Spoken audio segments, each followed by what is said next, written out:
Well, it's a nice day today, so I've opened up some windows and doors and let a little more air come through to dry these herbs. A fan always works to circulate air as well. However, the hydro is out because of the construction of the 407.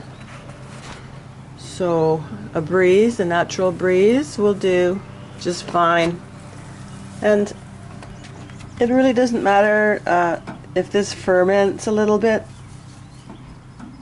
Ferment is a natural part of human nutrition, and hay is also best fermented a little.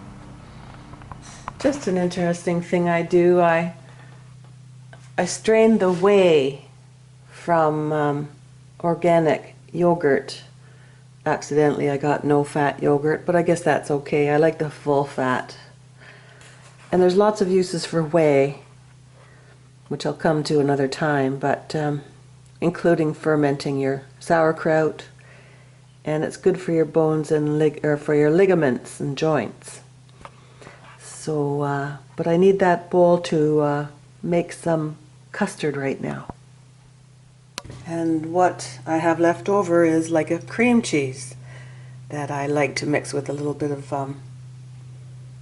salad dressing to give it some spunk, and maybe salsa for a dip, corn chip dip. I'm not sure if I have too many eggs in here for this size bowl, and in comparison to the milk I can fit in there, but this is only my second time trying it. I used a lot less eggs before in a smaller container, but we'll just work with what we got here and see what happens. Just mix the eggs a bit. Probably a whisker would be better, but I'm resourceful. A fork will do. Gradually put the milk in.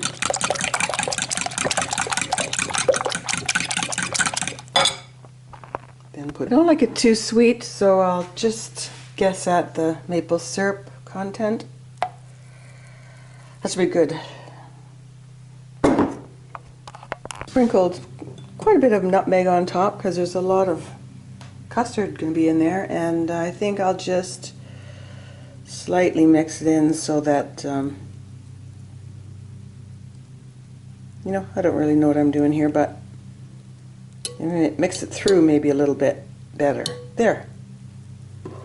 Then I can throw it in the wood stove because we still don't have any electricity, and see what happens.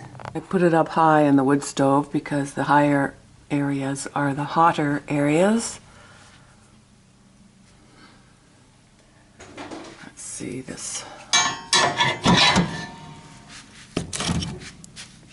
I'm going to heat this up a little bit better, get it going better. And then I've got a makeshift door to cover this up and let it cook. You can put the wood in this way too, but I can't do it, hold this up and put wood in with one hand, so I will just put the wood in.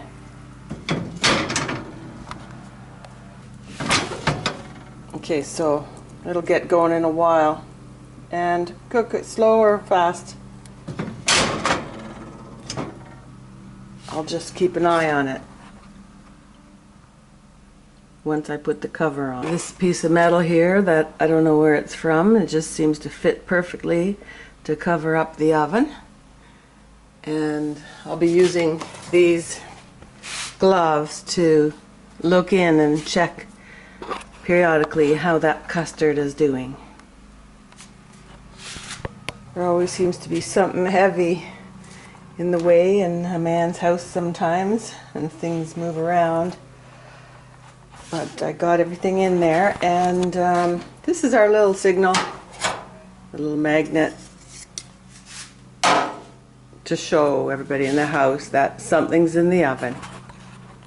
And while we're having this non-electric day away from computers and cell phones, etc., I'm going to plant some more peas and another row of radishes.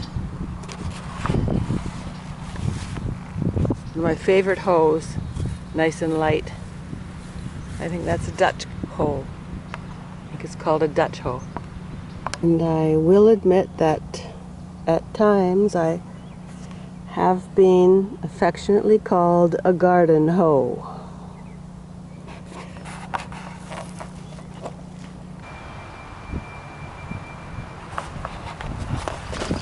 So I planted these peas between the corn that didn't come up, which might still come up, who knows. But even if the corn does come up, the peas will do fine climbing up the corn. And these pea seeds are planted about in squares about 4 inches apart, as you see. So it's May 15th, and that'll be the second round of peas. And I won't bother to water this because I'm sure rains will come around sooner or later. Here's the first round of radishes. Oh, it looks like my green onions are starting to pop up. Now, usually rule of thumb is that you bury the seeds about the same width of the seed. That's the same depth as the width of the seed.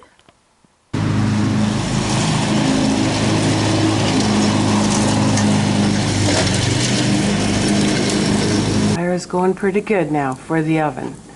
I don't think I need to check the custard yet. Well, the light's back on, and the custard's done usually when the knife comes out clean.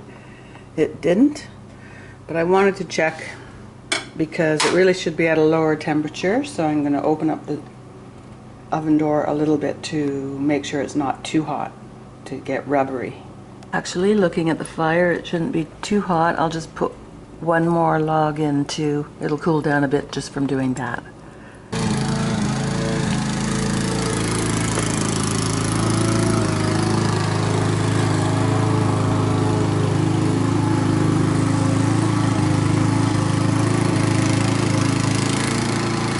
Okay, it's been about 3 hours, and the temperature range has been between 200 and 300 probably most of the time.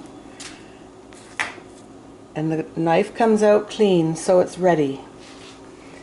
Now, I've been making soft foods for someone who's going in for surgery and will have a sore throat and neck for a time after the surgery.